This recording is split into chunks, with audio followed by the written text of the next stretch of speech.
घर म्हणजे फक्त एक पत्ता नसतो.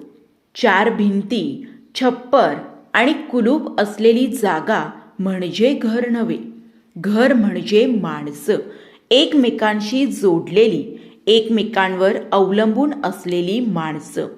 घरातला प्रत्येक जण काही ना काहीसाठी दुसऱ्यांवर अवलंबून असतो.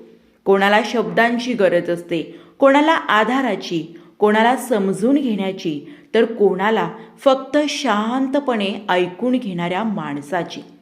घरात सुख तेव्हाच नांदतं जेव्हा प्रत्येकजण माझं काय विचारण्याआधी समोरच्याला काय वाटत असेल हे विचारायला शिकतो. खरं सांगायचं तर घरात वाद होतात तेव्हा घर तुटत नाही. घर तुटतं तेव्हा जेव्हा कोणीच कोणाचं मन समजून घ्यायला थांबत नाही. तर यावरून एक छोटीशी गोष्ट सांगते. एक साधंसं कुटुंब होतं. सकाळी सगळे आपापल्या कामात व्यस्त. कोणाला बोलायला वेळ नाही आणि कोणाचं कोणाला ऐकायला वेळही नाही. आई स्वयंपाक करताना थकलेली, वडील जबाबदाऱ्यांच्या ओझ्याखाली शांत, मुलं मोबाईलमध्ये गुंग.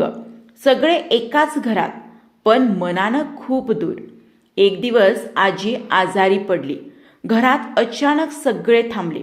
पहिल्यांदाच सगळे एकत्र बसले, एकमेकांकडे पाहिले, एकमेकांना समजून घ्यायला तेव्हापासून खऱ्या अर्थाने सुरुवात केली. आईचं थकलेलं मन दिसलं, वडिलांची न बोललेली चिंता समजली. मुलांनाही कळलं की घर म्हणजे फक्त वायफाय नाही तर माणसं आहेत. त्या दिवसापासून घर बदललं नाही, पण घरातली माणसं बदलली आणि तेव्हाच घरात परत हसू, माया आणि आपुलकी आली. तर मित्रांनो, यातून आपल्याला तात्पर्य काय भेटतं? तर घर टिकवायला मोठ्या गोष्टी लागत नाहीत. फक्त थोडा संयम, थोडी समजूत आणि आपण एकमेकांसाठी आहोत ही भावनाच फक्त पुरेशी असते.